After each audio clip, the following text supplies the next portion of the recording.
Digital Combat Simulator is a hardcore military sim that will give your grandpa flashbacks to Nam. Oh, we got him though. Hey, that's a hit. Oh, I also got hit. Or is it? Although 90% of the player base deeply hates fun, it is genuinely possible to play this game on a semi-casual level and have fun doing it. Just be careful not to get sucked too far in, or you might catch yourself reading a 400-page manual to the F-4 Phantom, and subsequently joining the Shadow Realm. You already know that I can't take anything seriously, and this game is no different. I'll try to spare you the excessive details like what a fly-by-wire system is. Despite the fact that this game has been used to train real pilots, it can be simple enough to play on an Xbox controller. It doesn't have to be all flight suits and homemade cockpits, and to prove it, I decided to try it out for myself. To build my skills as a beginner, I tried a much more casual team deathmatch kind of experience and invited my friend Griff. There are tons of servers that are designed to be much more forgiving than your typical hardcore PvP. I'm talking instant respawn, team labels to avoid team killing, and guns only, so no more getting deleted by some dude 40 miles away from you.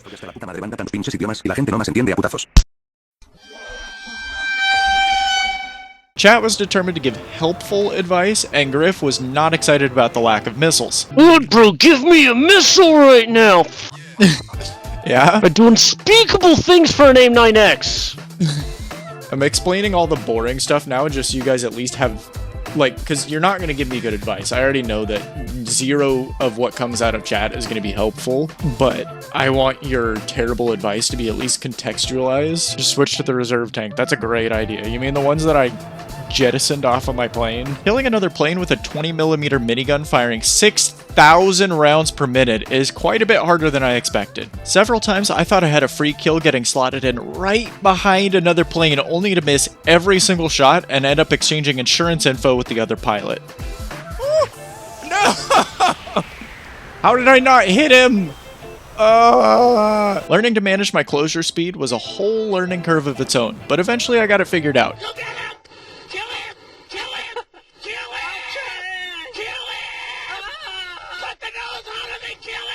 You'll still run into some very talented pilots that most likely live in a flight suit, but your odds of getting a kill are significantly higher when you're in a mosh pit and you can just jump the nearest guy while he's distracted. More playtime means a much quicker learning curve. No more spending 30 minutes just to start your plane and die on first contact. Hey, that guy just ran into I the watched dirt. that too. Very focused. My eyebrows are flexing. The biggest thing that I learned in the newbie servers was how to dogfight, and there's two types of dogfighting when you break it down simple. Actually, you know what? Here, let me do this. Alright, and pen. No. Pen. There we go. Okay. There's one circle and two circle fights. A one circle fight is when both pilots are trying to get their nose around and point at the other one first. In a two circle fight, each person is trying to get around the circle faster than the other. It's also called a rate fight, and it can look like this. Both types will benefit different types of planes depending on their characteristics. In both scenarios, the key is patience. It's very easy for me to burn all of my energy and slow my jet down to a stall, just begging to get the enemy in my crosshairs. Even now, I firmly believe that the hardest part was not initiating a litho-braking maneuver while chasing an enemy. There's no way that guy makes it. Yeah. Oh no, I'm gonna be one of them. Ah! There may be times when that's the right decision to yank back on the control stick, but for the most part, it's better to bide your time and wait for the shot and make sure that you're fighting your fight. But I am not a patient man. God darn. How are you getting around the circle that fast? Are you keeping your burner on? Yeah. Fine, I'll throw my burner on and yank the stick as hard as I can, I guess. Hey, your pilot only has to stay conscious for one turn. What, that multi-million-dollar machine can be broken? Yes. Yes, it can. Very easily, actually. If you want, I can show you. After that, Griff and I decided to do a 1v1 where we were both on an even playing field. It was mostly a lot of flying in circles and trying to keep my pilot from blacking out. Oh no, I'm in a one circle to F-18. Not where I want to be, not where I want to be, lad. Don't black out. Don't black out, pilot. Don't be a pussy. Don't black out! But after taking several rounds of 20 mil through my wings, my flight controls quickly became flight suggestions. You should be dead, just so you know. You are alive based on pure incompetence of me. Uh-oh. Uh-oh. Yeah, you're dead. It's not the plane, it's the pilot, bro! What if the pilot is dumb and bad like I am? Who? Oh, that's weird. I can't hear any of that. What, my guns? Yeah, or like any of those impacts. Is it because they weren't impacting? Did you miss me? I think so. That one didn't. Oh, I heard that. That worked. I lost. Badly. Eventually we got tired of guns and started using close-range missiles called the AIM-9X. And this thing does not play games. Hey, Griff. Where are you? Where are you? I'll tell you if you tell me. I have no idea. Box 2? Oh, we have 2? Let's go! No! Flash 1 Atlas. The AIM-9 is the physical manifestation of those voices going on inside my head. It's angry and it wants you to know about it. Fighting within visual range is incredibly dangerous for both parties. All you really do is look at the enemy, lock on, and fire. Let the missile do the rest. After you fire, your entire job is now to figure out how you're going to survive the next 5 seconds. The answer is usually that you won't. But to increase my chances here, I used flares, and a lot of them. The AIM-9 is a heat-seeking missile, which means that it locks onto a heat signature and follows it.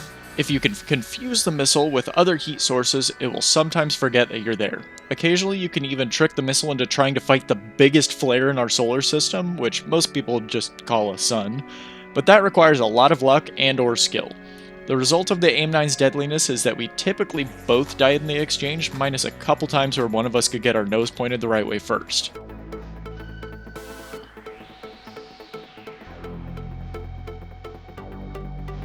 Box 2. Oh! We both got it! I watched my missile going after you. I didn't see you fire yours. I was like, yeah, he's dead. Oh yeah? Well, I ejected out of my plane, so I'm still alive. I also ejected out of my plane, so I'm still alive. Give me my fucking handgun. Is your landing gear down? Is it? Kinda looked like it. God damn it. I just saw a little poof. Not yet, Sidewinder. Not yet. Be patient. The voices. I didn't want to do it. The AIM-9 made me. Once we were ready to graduate to a more realistic experience, ooh, baby, the sky is the limit, both figuratively and literally. Open PvP servers, you can hunt down AI, air-to-ground missions, you can even build your own custom missions to your imagination. There's as much depth to DCS as you want, so if you're looking to keep it casual, there are plenty of planes that you can literally fly with just a couple buttons. If you want it to be a visceral experience, you can throw in joysticks, throttles, rudder pedals, custom-made controls, and even VR.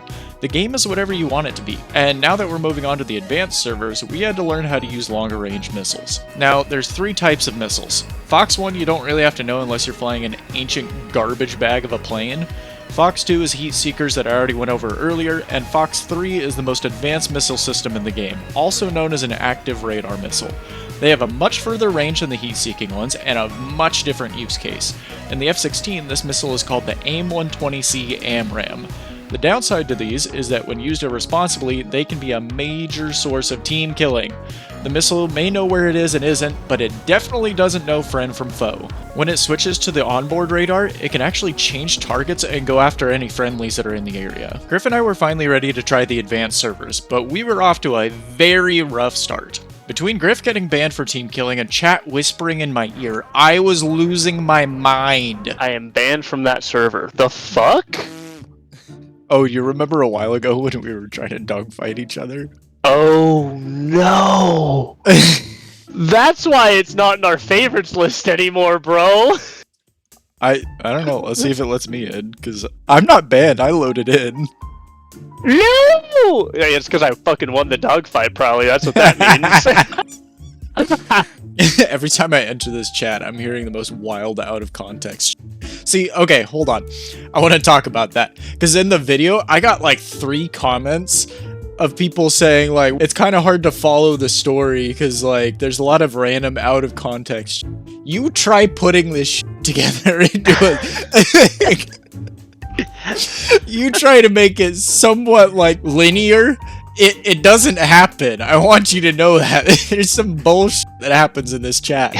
I cast 7 months pregnant. I just saw that. Not even 9 months or nothing. No, 7 months on the dot. Why the U.S. government currently stores 1.4 billion pounds of cheese. What? months. Then Ronald Reagan enacted public distribution of the government cheese in 1981. There was government mandated cheese? Imagine your... Biden gave us the stimulus of whatever he did. Man, we need to bring back Reagan. He's giving out cheese stimulus. All right, chat. Who wants some cheese stimulus? You got any Monterey Jack down there? Griff, What'd you can do? guess what I'm upset about? I don't know. What are you upset about? Oh, it's at nighttime, isn't it? Uh-huh. Was that you next to me? Yeah. I think I broke something. Something's not working. Ethan's biggest enemy. Start The up. cold start. Here, watch this. You looking? No! We learned very quickly that we weren't the only ones firing missiles. We were also on the receiving end, so I had to learn how to defend against them. There's a missile that wants me dead. I died. The shortest answer possible is to run away, but it's a little bit more complicated than that. Most missile fights will be beyond visual range, with engagements often starting at ranges of 30 plus miles, where every little bit of energy in the missile counts. Missiles are most lethal when fired from a high altitude, but they lose much of their potential when they get to lower, more dense air. The ideal strategy is to climb really high up, fire the missile, then dive back down to avoid an enemy's missile that is undoubtedly headed back your way. Turning away from the incoming missile is called janking. You get close enough to fire, then flip a UE and run away. After extensive research and countless YouTube tutorials, I learned that there's this thing called the minimum abort range. Basically, it's as close as you can get to the enemy while still giving yourself the time to turn around and escape their missile. When we were fighting heat-seeking missiles, it was best to use flares, but for radar-guided missiles, you use something called chaff. Thinking about what kind of missiles being fired at me requires extra mental capacity that I cannot spare. So my basic rule of thumb is if I think somebody shot a missile at me, I'm gonna dump them both. Playing against more experienced players was a terrifying experience, and chat wouldn't stop whispering in my ear about every little tiny mistake that I made. It responds that I'm high, so who's winning? Who's to say I'm not? Who's to say I'm not hotboxing the bubble canopy of the F-16 Viper, baby? How about that? How about that? It's not a DUI when you're going supersonic. It reminds me, I saw a post that said I got my ticket dismissed because my lawyer proved that it's impossible to read a 45-mile-an-hour sign when you're going 170. Eventually, I started to understand how to evade missile while also firing my own. If I had enough patience, I could survive longer and longer into a fight until I eventually managed to even get a few kills. Excitement flushed all of the stress out, and I felt like I could breathe again, seeing how much I had learned since the beginning. It gave me a whole new appreciation for this game and the amount of dedication from both the players and the creators. We all know that new games don't have the quality or dedication that they used to. DCS has been around since 2009 and is still actively being added to. They just had a complete graphics overhaul about a year ago, and new jets get added all the time. I already know that somebody in the comments is going to say, I already play War Thunder. Anyone that has played War Thunder can tell you all about how the game is far from being realistic. Because yeah, that Russian plane is going to take 400 rounds for my 50 cal and keep flying. Because that makes sense. But DCS doesn't pretend to be balanced, it's just punishingly realistic. It won't be a fair fight between that modern fighter jet and my Cold War era flying brick, and that's okay. Even outmatched, older planes can still manage in a fight if you know what you're doing, but it's certainly far from fair since the focus is realism. Because there's no arguing that that missile that just sniffed you out from 40 miles away wouldn't have actually killed you. Is it okay if I touch you? But as intense as it is, DCS can be just as easy to play as any other milsim out there. It just has a much higher ceiling, which means that the game grows as you do. For example, there's two ways to start a jet in this game. You can either spend hours memorizing the correct startup procedure, all the buttons and what you need to do, or you can just press the auto start button and let the game do it for you. Genuinely, the hardest part of this game is just setting up keybinds, because, well, there's a lot of them. There's a near endless amount of depth to this game. The further you look, the deeper the rabbit hole goes. That's the only way that I can have hundreds of hours of playtime and still feel like a beginner. I'll take breaks here and there, but I always find myself super excited to come back and learn something new. To quote a good friend of mine, the tism tingles for airplanes, especially when I can take off from an aircraft carrier in the pouring rain in the middle of the night cosplaying Top Gun. If you want to get into DCS yourself, I can probably answer some questions in my Discord. The game itself is free, but you have to pay for any additional airplanes. I highly recommend starting with the Flaming Cliffs bundle, which gives you 11 of the beginner planes, but they do sales pretty frequently, so it might be worth the wait to save some money. If you want to join a stream, it's usually every other Tuesday here on YouTube, and if you made it to this point in the video, I'm going to assume you enjoyed it. Feel free to check out some of the other videos on my channel. Actually, I even picked out a couple of them for you. Here, try these ones.